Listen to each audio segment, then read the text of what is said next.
I don't think I could talk to you without getting into the crazy brawl that happened last month between you and Sean Strickland, right? This is kind of the story that really is now surrounding your fight, your championship fight. For starters, Dana White took the blame, for the seeding, I guess, putting you two so close together, only a month out from your title fight. What went through your head when you realized that just a couple rows up is this guy? Yeah, I mean, he was sitting maybe a meter or two from me. I would say probably 7 foot from me. And to me, it didn't matter. I was using this opportunity to I believe in energy. I believe in just physical domination, and my energy can be these. My just me being around him made him feel insecure. I could see that, and so that was the opportunity for that. But yeah, I didn't know. I didn't know that was going to happen, and I didn't think that was going to happen. It's the middleweight champion of the world, but a lot of times things happen, and we act accordingly to a certain situation. That's exactly what happened. And if you think that was good, wait until you see next week.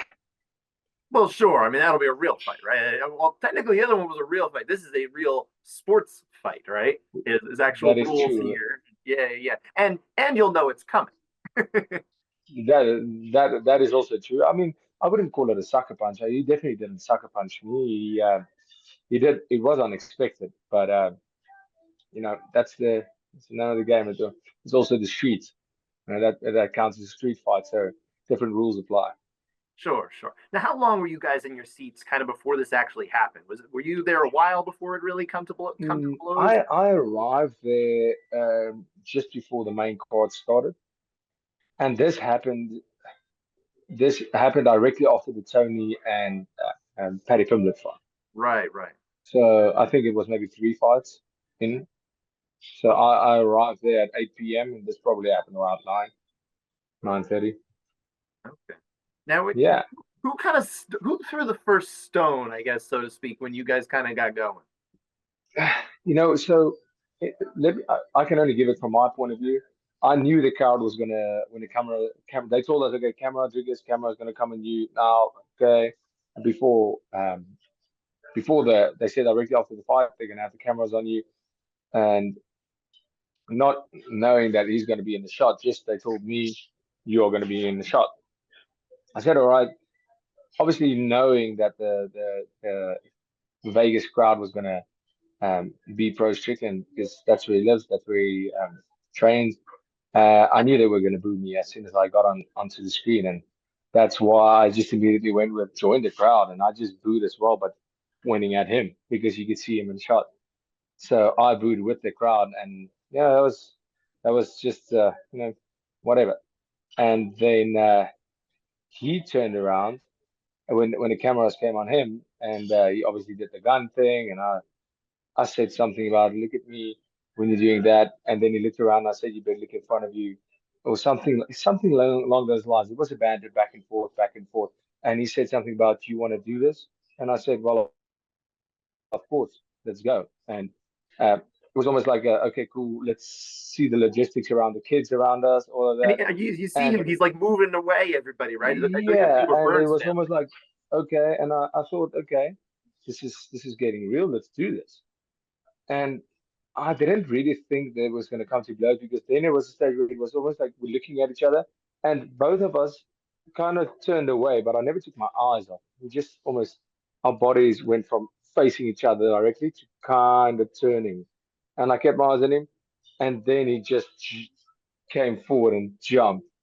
And yeah, it was almost. I felt like, this is not gonna happen. It's not gonna. Okay, cool. We sorted it out. Like, it was a moment, and then all of a sudden things went, okay, it's gonna happen. And yeah, I mean, that's the game. Sure, sure. Now, Like obviously, a good old fashioned ball brawl. That's exactly what that was. sure, sure. Any? Did you come away unscathed?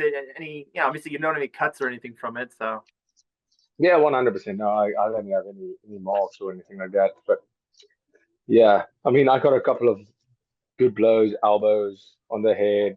I could feel the shots. I could feel the shots, but yeah, I mean, I thought maybe somebody who's not a pro fighter was busy hitting me as well. Maybe one of his friends because he didn't feel like a world champion. was punchy. Sure, sure. But it's kind of a funny thing, right? Because you didn't really expect it, but this whole thing really did serve to boost the profile of the fight, right? Whether intentional or not, it just kind of happened, right? So, how do you suspect kind of the UFC looks at it from a promotional standpoint? I mean, it's not what they want, but also they can't be that mad at it, right?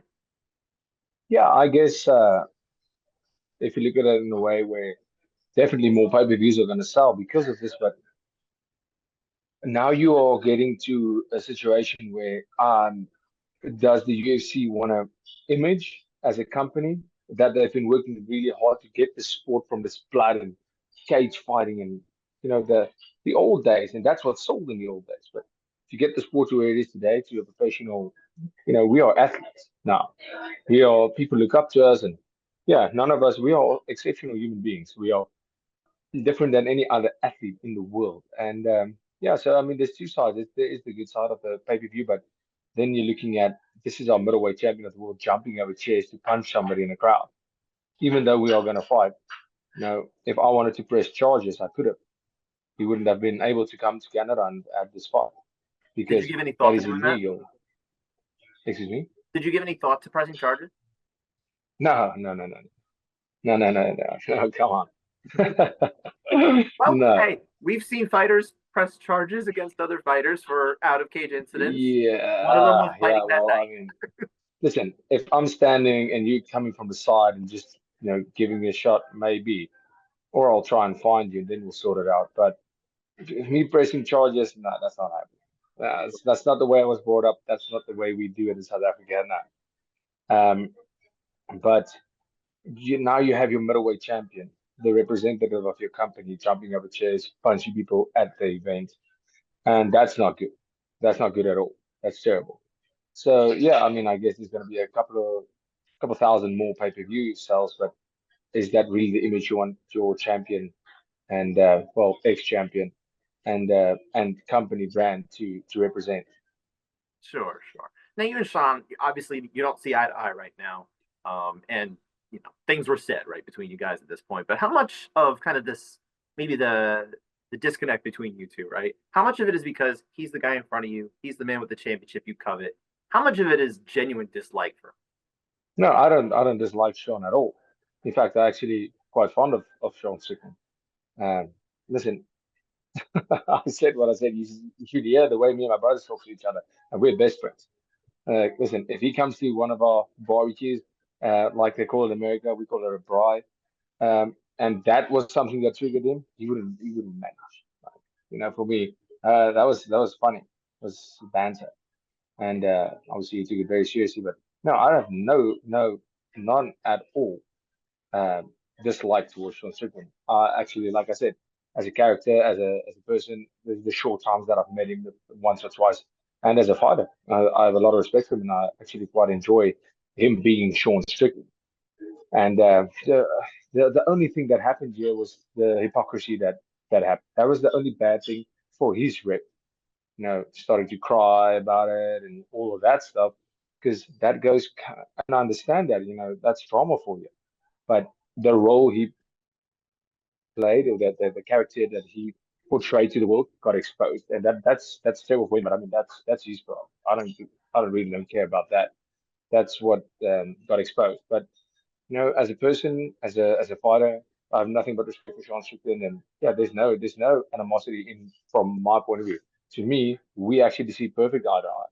We are going to get into a game, and I'm going to try and take everything you have, and I'm going out there to either win or die trying. I'm going to try and kill you, and you better be doing the same, otherwise you will get hurt. Do you see him as an And it's exciting nothing personal. person? Oh, I'm It's sorry. nothing personal. This is just this. That's nothing personal. That's how I feel about every opponent. The nicest opponents I've had, Robert Whitaker is the nicest guy in the world, most respectful guy, and I treated him accordingly.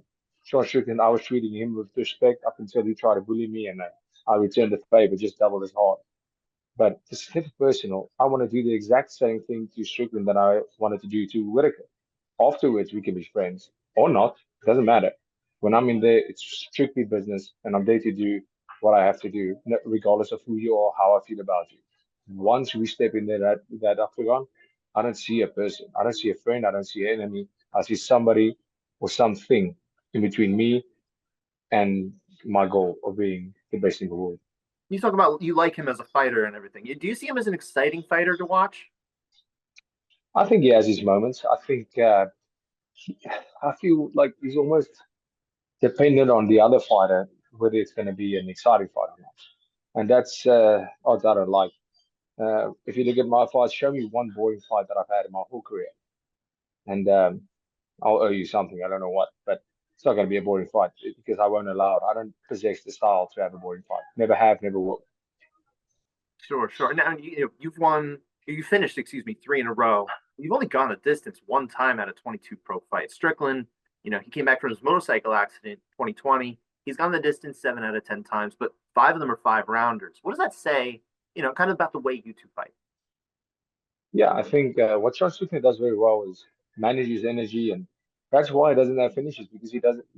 He's a guy who, listen, if he breaks you, yes, he's going to go for that finish, but the finish is not for him. He's there to win. He doesn't really care about the entertainment value. I hit a lot of pads. I train a lot of um, slams. I train a lot of submissions. I train when I'm thinking of hitting a pad, I'm not thinking about touching somebody. I'm thinking about knocking somebody out. Or I'm thinking about, I don't imagine fights in my mind where it goes to a decision, where somebody else decides if I win or not, whether you are on the winning side or on the losing side. Somebody else deciding my fate. I like to do that convincingly and make it undoubt that there's no doubt. That's how I prefer to do it. Whether it comes in the fifth round or the first round, the last 10 seconds of the fight is the first. I'm going out there to look for a finish. If it's not possible, yeah, if I win by a decision, perfect. I'm there to win. Firstly, that's the first goal. But I'm always going to try and finish a fight. Sure. And, First and opportunity now. you've fought in many championship fights before in other promotions. Never passed the third round, though. This is a 5 round fight. We don't really know what fourth or fifth round Dricus looks like. What do you think he'll look like? I don't know. We're not going to find out. I honestly don't think we're finding out this fight, but I think you'll be surprised. I think people will be very, very surprised. I think my opponents will have a terrible time. I'll get into that zone. I get into a zone where nothing matters, where it's life and death for me, especially when I get to that stage, and something very exciting. If it ever has to go that way. Now, last thing I want to ask you about is Israel Adesanya. He's kind of the almost the third man in this situation because you were originally talked about to face him last year for the title. The opportunity went to Strickland, and you were trying to recover your a foot injury. Was that what it was? Yeah. Okay, so obviously again it went to him. Scores the big upset. Nobody really thought he was going to win outside of his camp and a few people close to him, right? Uh, I imagine you don't want to get too far ahead of yourself, right? Because you've got this fight ahead of you. But Adesanya seems closer to returning to fighting than it sounded like maybe last year when he lost. Would you hope he's next in line if you play in the championship in Toronto? Sure. Sure, I would like that. I mean, for me, it doesn't really matter. I would love that fight. I would love to fight Adesanya after Strickland, but like I said, I might as well fight whoever. For me, I have one goal and one mindset. I have one thing, even if it's the last thing I do, and that's being Strickland next weekend.